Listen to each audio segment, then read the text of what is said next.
Hey guys, അങ്ങനെ കുറച്ച് ദിവസത്തെ കാത്തിരിപ്പ് ശേഷം സുഹൃത്തുക്കളെ ഞാൻ മാർക്കോ മൂവി കാണാൻ വേണ്ടിയിട്ട് നേരെ തിയേറ്ററിലേക്ക് പോയേക്കാണ് ഗൈസ്. വൻ പൊളി എക്സ്പീരിയൻസ് ആയിരുന്നു. ഞാൻ ഗൈസ് അതിൻ്റെ ക്ഷീണത്തിൽ ഞാനൊരു ചായ കാര്യങ്ങളൊക്കെ കുടിച്ച് നേരെ ഞാനിപ്പോൾ റിവ്യൂ പറയാം. ഹേ ഗായ്സ്, അങ്ങനെ ഞാൻ വീട്ടിലെത്തി സുഹൃത്തുക്കളെ. എൻ്റെ പൊന്ന് ഗൈസ്, എന്തുവാടേ എടുത്തു വെച്ചേക്കുന്നേ.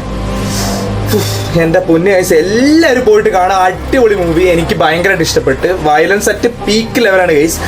അതുകൊണ്ട് പിള്ളേരെ കൊണ്ട് പോകരുത്, അത്രേ ഉള്ളൂ പറയാൻ. അത് കാണിക്കരുത് ഗൈസ്, അജാതി സാധനങ്ങൾ അതിലിട്ട്. അതുകൊണ്ടാണ് അവർ പറയുന്നത്. അതുകൊണ്ട് കൊണ്ടുവരുത് ഗൈസ്.